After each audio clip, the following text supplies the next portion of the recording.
Olá, que bom estar com você. É uma grande oportunidade falarmos sobre família. As famílias humanas são, de modo geral, vistas com as suas imperfeições. Esta semana especial nós vamos tratar de famílias imperfeitas, onde os indivíduos mais vivem as realidades humanas. Você, seja lá onde for que você esteja, você tem relações familiares. E por tê-las, você vai perceber que são imperfeitas as pessoas que vivem com você. Qual a razão que nós percebemos esta imperfeição? A base do nosso problema é essa percepção. Se não percebêssemos, não exigiríamos nada e não tampouco esperaríamos alguma coisa. A razão pela qual percebemos é porque somos seres inteligentes com capacidade livre de pensar e agir. De onde vem essa responsabilidade? Então, o tema de hoje exatamente é esse. Onde tudo começou. Começou exatamente com o Criador, com aquele que planejou a nossa vida, que planejou a nossa existência, que deu sentido a um ser parecido com Ele. Ele disse que nos fez a sua imagem e a sua semelhança. O livro de Gênesis, no capítulo 1 da Bíblia, no primeiro capítulo da Bíblia, no versículo 27, diz Deus, façamos o homem, a nossa imagem conforme a nossa semelhança. O capítulo 27 diz, fez Deus o homem, homem e mulher os criou, a sua imagem os criou. A imagem de Deus é o seu caráter. O caráter de Deus é a sua capacidade moral, é o que Ele é como ser perfeito, justo. E quando você analisa o seu caráter, você está falando do mesmo assunto. Quando fomos criados, a perfeição estava presente. Porque no fim da obra da criação, o livro do Gênesis, no capítulo 1, 31, diz, viu Deus tudo o que havia feito e estava muito bom. Na linguagem bíblica, na verdade, era perfeito. Deus perfeito, criando obras perfeitas com seres inteligentes perfeitos. Agora veja, você foi criado perfeito, eu também fui, na pessoa de Adão e de Eva. Só que exatamente por ter essa liberdade de escolha, o ser humano se tornou independente para agir. E essa independência trouxe um grande benefício, o privilégio da liberdade, e uma grande responsabilidade, as consequências. Nem sempre estamos preparados, nem sempre estamos cientes disso, nem sempre podemos perceber que cada escolha tem uma consequência. Naquela ocasião, os dois eram perfeitos, o seu Criador perfeito. Então é lógico, no nosso DNA está a ideia da perfeição. Eu não gosto de imperfeições, eu não gosto que os outros pratiquem imperfeições. Nós vemos a perfeição necessária, tanto em nós quanto nos outros, porque em nosso DNA fomos assim criados. Quando a desobediência, quando a escolha da desobediência dos nossos primeiros pais aconteceu, a primeira coisa que eles perderam foi o caráter perfeito. Isto é, não havia mais inclinação só perfeita, só positiva, só correta. Daquele momento em diante, o homem e a mulher agora tinham inclinações negativas, imperfeitas, para o mal. Daí nasce o nosso problema, daí surge nossa grande dificuldade. É por isso que nós temos essa consciência real da imperfeição e uma busca constante do perfeccionismo. O perfeccionismo é um defeito de caráter, é uma defecção humana, de percepção, de sentimentos. É como nós analisamos os outros. Nós temos que lembrar que o perfeito é Deus, o perfeito é Jesus Cristo. Mas precisamos analisar um pouquinho mais esse aspecto de como chegamos a este ponto. Por que temos esta tendência? Eu trabalho com aconselhamento. E toda vez que um casal chega para mim para tratar de um problema de relacionamento, seja dos dois ou da relação familiar, com filhos às vezes, também trabalho com filhos pré-adolescentes, adolescentes, jovens ou adultos. Quando trabalho com essas pessoas, uma coisa eu percebo logo de início, cada um deles, seja o pai, seja a mãe, seja o filho, seja a filha, seja o marido, seja a esposa, cada um deles chega para mim com uma coisa certa, eles sabem onde está o erro. Ele sabe onde está o problema, no outro. Esta é uma marca registrada dos seres humanos logo após a desobediência. Assim que Deus entrou no jardim e falou com Eva e Adão, perguntando onde eles estavam, a pessoa com quem ele se dirigiu primeiro foi Adão. Onde estás? Adão disse, me escondi, fiquei com medo. Medo por quê? Estava nu. Deus fez uma pergunta para ele. Mas quem te fez saber que estavas nu? Comesse da árvore que eu te disse que não comesse. Adão não deu a resposta à pergunta que Deus fez. Adão simplesmente transferiu responsabilidades. Ele disse, a mulher que tu criaste, a mulher que tu me deste, ela me deu e eu comi. Responsabilidade transferida em primeiro lugar para Deus que criou a mulher e em segundo lugar para a mulher que deu para ele aquilo que estava sendo usado. A nossa tendência à transferência da responsabilidade é natural. Todos nós temos isso. Não importa as características da sua personalidade, da sua individualidade, você tem essa tendência. Essa tendência vem da sua imperfeição com uma base que deseja, que precisa ser perfeito. Eu preciso ser perfeito. Você precisa ser perfeito. Então você tem uma tendência de descobrir as imperfeições. As que são suas, você percebe menos, porque você analisa suas intenções. Quando eu considero as minhas intenções, o meu erro não é tão errado. Eu tinha boas intenções, eu queria acertar. Quando, porém, eu vejo o ato do outro, eu faço uma transferência de intenções. Se ele fez algo que não me agrada, eu o vejo como alguém que quis me atingir. E nesse momento, eu já analiso suas ações a partir de um pressuposto das suas intenções. Só que a palavra de Deus nos ajuda muito.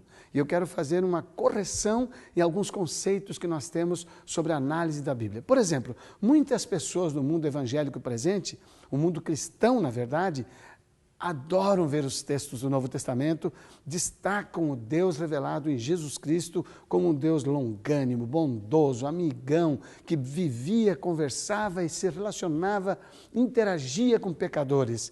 E aparentemente o Deus do Antigo Testamento é aquele que executa juízo, executa sentença de morte, um Deus mais exigente, mais severo.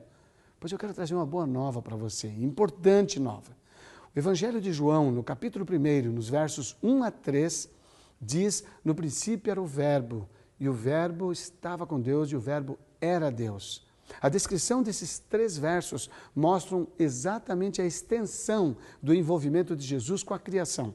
Mas por que eu estou falando de Jesus, se apenas está sendo usada a palavra verbo, ou a palavra, em algumas traduções diz, no princípio era a palavra estava com Deus, a palavra era Deus, tudo foi feito por Ele e nada do que foi feito sem Ele se fez. O verso 14 do capítulo 1 é a chave. Então, João, capítulo 1, verso 14 diz, e o verbo se fez carne, ou a palavra se fez carne e habitou entre nós. Vimos a sua glória, glória como do unigênito do Pai. Então veja, o Deus agente na criação era exatamente o Filho, era Jesus. Opa, então não temos surpresa, não temos novidade, nós não temos um Deus do velho e um Deus do novo, nós temos um Deus único, atuando na nossa vida, manifestado entre nós em 3 pessoas, Deus o Pai, Deus o Filho e Deus o Espírito Santo. Com quem estamos lidando quando falamos sobre o Deus Criador? Estamos falando do agente que foi descrito no Evangelho de João. O agente quem era? O agente era Jesus. A Bíblia diz em Hebreus, no capítulo 13, que Jesus Cristo é o mesmo ontem, hoje e eternamente. Então vamos fazer aqui uma parada e uma reflexão. Nós não temos 2 deuses. Nós não temos um Deus severo e um Deus magnânimo. O que nós temos é um Deus de amor o tempo todo tentando ensinar para nós lições de que a imperfeição, embora exista, ela não é parte do seu plano original. E é por isso que nós não nos conformamos com a imperfeição. Mas há um foco que Jesus insiste conosco e Ele nos dá uma bem-aventurança. Eu quero passar para você no início dessa semana esta bem-aventurança. Porque bem-aventurança, na verdade, em nossa linguagem de hoje, seria felizes. É aquele texto de Jesus, bem-aventurados que fazem isso, bem-aventurados que fazem aquilo, bem-aventurados. Essa palavra traduzida para uma linguagem mais moderna, diríamos felizes. Então, o texto de que me refiro está no capítulo 5 de Mateus, e ele diz, bem-aventurados os que têm fome e sede de justiça. Presta atenção nesse verso. É Jesus dando uma mensagem, ressaltando a importância e dizendo, felizes, bem-aventurados aqueles que têm fome e sede de justiça. É muito comum no contemporâneo mundo que vivemos, se ver manifestações populares, manifestações de grupos defendendo seus interesses, suas justiças, defesa dos pobres, dos grupos minoritários. Movimentos, a década de 60 foi marcada nos Estados Unidos por movimentos de defesa da mulher, um movimento aparentemente de revolta, de rebelião, mas grande resultado deu ele ao longo do tempo. As mulheres foram vistas de modo diferente, foram inseridas no mercado de trabalho. 60, 50, 60 anos, não, 60 não, mas vamos aí, 40, 50 anos depois, as mulheres estavam colhendo os benefícios disso. Muitas pessoas, quando olham isto, na hora pegam o texto de Jesus e se identificam. Ah, entendi. Então, fome de justiça é aquele que luta pela justiça em algum lugar, em alguma pessoa, em algum ambiente. Então, vamos pensar aí agora. Neste caso, no meu caso, como eu quero estar coberto pela bem-aventurança de Jesus, bem-aventurados que têm fome e sede de justiça, já sei. Eu vou lutar dentro da minha casa pela justiça lá. Eu vou lutar na minha casa pela perfeição. Esta batalha está equivocada, porque este verso não diz respeito a estas pessoas, nem a esta ênfase. Vamos repetir o texto. Jesus disse, bem-aventurados os que têm fome e sede de justiça, porque serão satisfeitos. Então vamos olhar. Aonde está esta fome e aonde está esta sede? A fome está em mim. Eu não me conformo de ser imperfeito. Eu não me conformo de ser injusto. Eu quero justiça em mim. Eu batalho por isso. Eu preciso disto. Eu estou extremamente inconformado com as falhas do meu caráter, com condutas que já mesmo eu reprovo. Às vezes ofendi meu filho.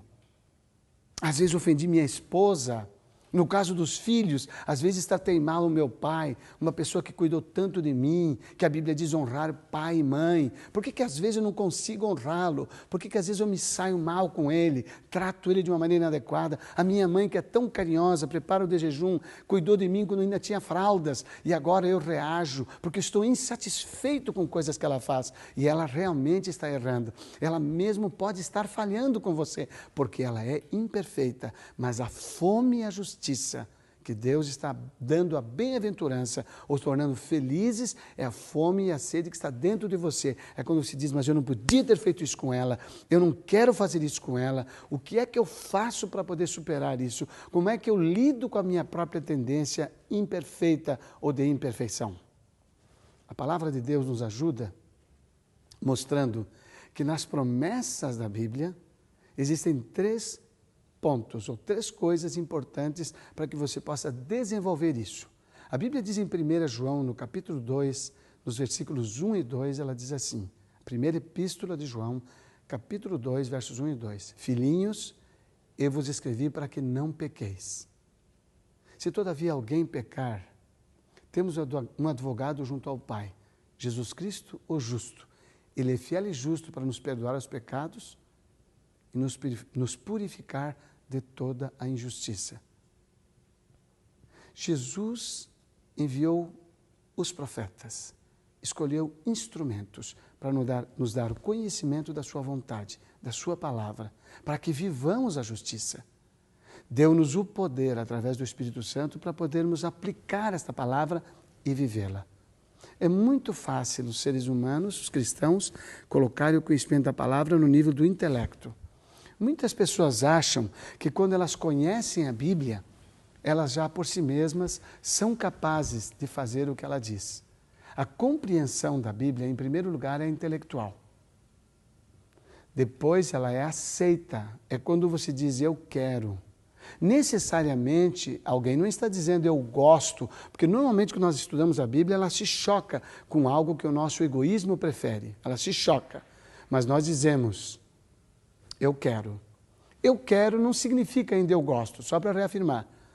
Então, quando eu estou lutando para fazer algo que é melhor, que é correto na relação com os meus próximos, que seria minha esposa, no meu caso, e meus filhos, eu tenho 3 filhos, se eu tenho filhos, ou no caso de eu ser um adolescente ou um juvenil, seria os meus irmãos, a minha mãe e o meu pai. Essas são as pessoas mais próximas de mim. São provavelmente as que vão mais provocar a minha natureza e a realidade do que eu estou conseguindo com essa nova forma de ver a vontade de Deus na minha vida. Porém, nós vemos normalmente que a pessoa entendeu, ela quer, até começa a fazer, mas em pouco tempo ela começa a desfazer isso que planejou. Qual é o ambiente onde você vai e o que você faz normalmente dá mais certo? Ou seja, você erra menos. Todo o ambiente estranho. O que é estranho? Que não é o íntimo. No caso, o trabalho não é íntimo. A igreja não é íntimo. Você fala, não, mas eu tenho intimidade com as pessoas. Não, você tem intimidade com uma ou outra, mesmo assim o ambiente é estranho. Você está num lugar estranho, o vizinho é um ambiente estranho, mas você conhece bem o vizinho, conhece, mas no seu íntimo ele é um ambiente estranho, você não se solta com ele. Ao ir relacionar-se com essa pessoa, dentro de você surge um dispositivo de cautela, proteção e cuidado. Nós temos um zelo pela nossa reputação. Reputação é a imagem que os outros têm de mim, que me veem. Isso eu não estou falando da imagem de Deus. A imagem de Deus é o seu caráter. Agora, a imagem que eu preservo na vizinhança, que eu preservo no meu trabalho, que eu preservo na igreja onde eu frequento, essa imagem chama-se reputação. A reputação, só para introduzirmos um esclarecimento, a reputação sem os valores do caráter não vale nada. Vou repetir, a reputação sem os valores do caráter não vale nada. Eu estou lidando, por exemplo, com casais com grandes dificuldades ao longo do meu trabalho, nesses últimos tempos principalmente. Mas eu lidei com 2 casos que me chamaram a atenção e que eu quero partilhar com vocês. Esses 2 casos dizem respeito a uma pessoa num casamento em que a esposa era membro de igreja, era fiel cristã. O marido não era ateu, mas era uma pessoa sem compromisso religioso. Ele tinha hábitos de bebida alcoólica, não era um beberrão, ele tinha o hábito da bebida alcoólica em situações, digamos assim, fim de semana, encontros sociais, ele não tinha restrição a isso. E tinha outras coisas, como o tipo de filmes que ele via, o tipo de programas que assistia, que não tinha restrição. Essa mulher era zelosa, dedicada, muito zelosa com as coisas de Deus, que descobriu no Evangelho, que descobriu na palavra de Deus, que queria seguir. Então, na sua ânsia de querer seguir, ela pressionou o marido para que seguisse também. Ao longo do relacionamento, essa pressão causou um desconforto para ele e ele, em bem pouco tempo, rejeitou a religião da esposa.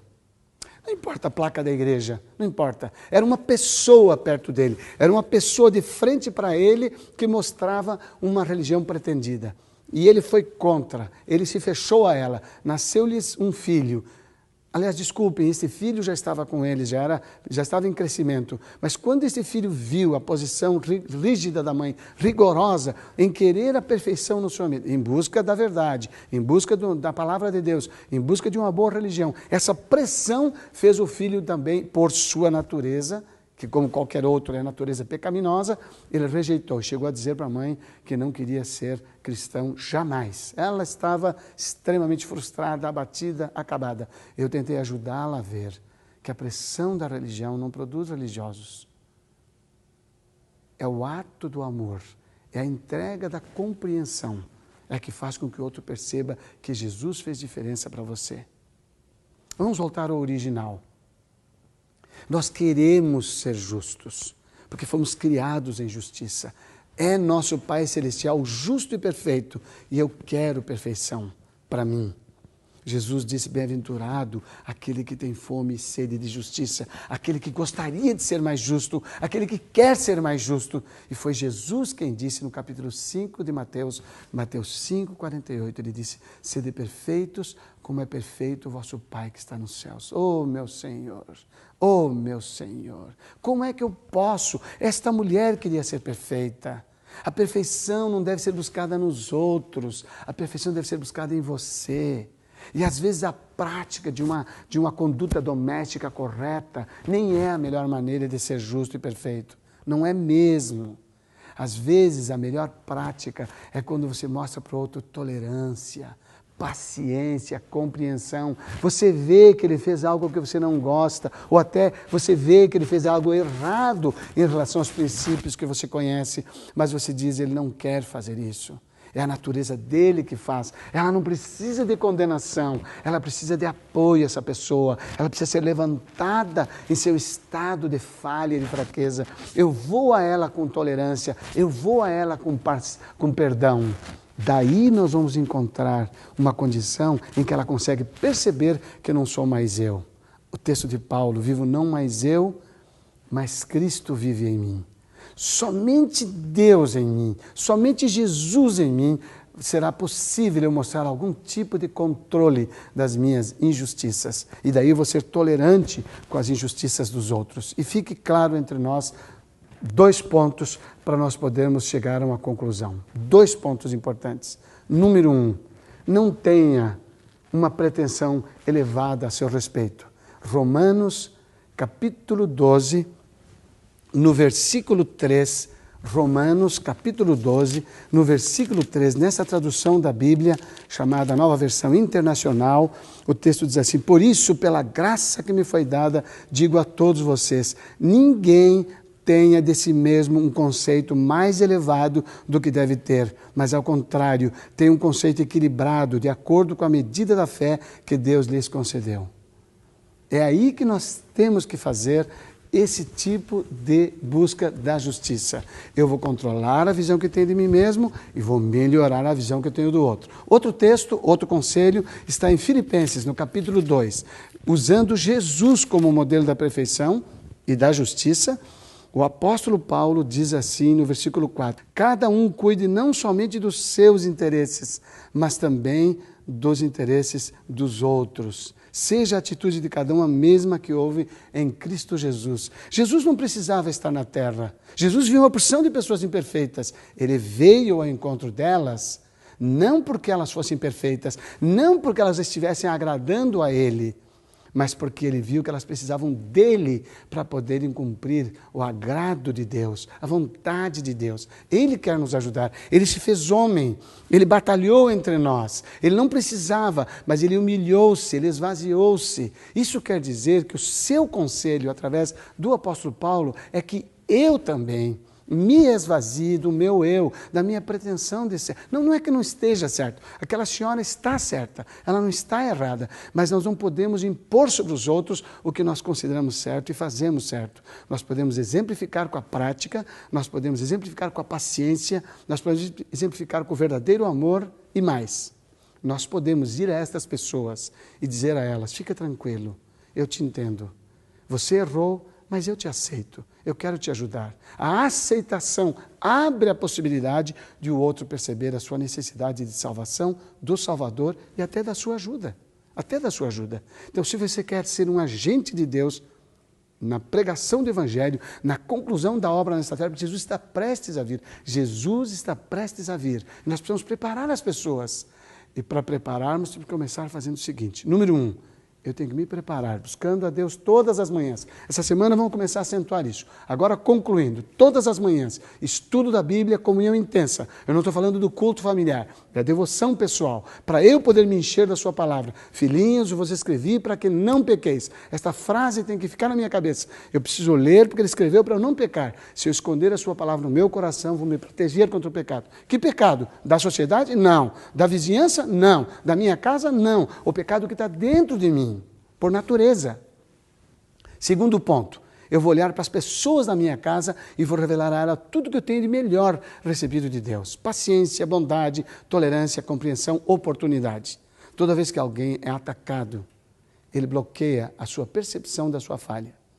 Vou repetir, toda vez que alguém é atacado, mesmo estando errado, esta ação contra ele produz uma reação de defesa que bloqueia a sua capacidade de percepção do seu erro. Ele vai querer se defender em primeiro lugar. E quando alguém faz isso, a percepção do erro desaparece.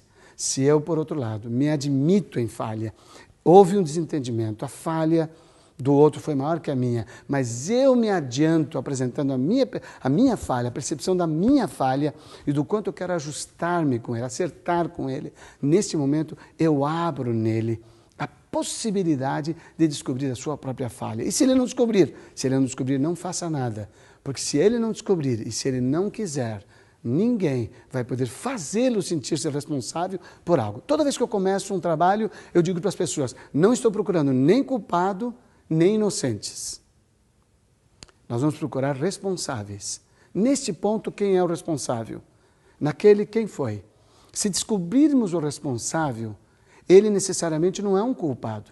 Simplesmente é responsável. O seu jeito de fazer é diferente. Então veja como o Evangelho, ele acontece mesmo dentro de casa. É ali que se revelam as imperfeições e é exatamente ali, dentro da família, é no nosso relacionamento familiar que nós veremos a declaração: sede perfeitos, como é perfeito vosso Pai que está nos céus. Toda vez que eu me defrontar com alguém da minha família, por enquanto, nesse momento, esqueça o trabalho, esqueça a sociedade, esqueça a igreja. Pense na sua casa, na sua família. Ali tem um ambiente de imperfeitos. Você é imperfeito, todos os elementos são imperfeitos. Então não seja defensor do perfeccionismo. Não existe uma pessoa que faz tudo certinho, do seu jeito. Não, o jeito é dele ou dela. O jeito seu é seu. Negociem sobre isso, conversem sobre isso e mostrem dentro de casa o evangelho que produz. Não falsos perfeitos. Jesus diz no capítulo 7 de Mateus, e eu encerro com esse texto, porque este texto, ele me impressiona demais. Ele me impressiona demais, porque ele vai ser a diretriz da nossa semana da família. Capítulo 7, versículos 1 e 2. Não julguem, para que vocês não sejam julgados. Verso 2. Pois da mesma forma que julgarem, vocês serão julgados. E a mesma medida que usarem, também será usada para medir vocês. Mas vejam o verso 3. Mateus 7, verso 3. Porque você repara no que está no olho do seu semelhante. Jesus não quer que eu seja perfeito. Ele quer que eu sirva o outro com a sua perfeição. Quando ela está em mim, eu tolero, aceito, respeito. Deus te ajude. Que Deus me ajude. Mas veja, é uma batalha. Você vai viver com seres perfeitos e você é imperfeito. Que o Senhor te ajude. E a mim também. Amém.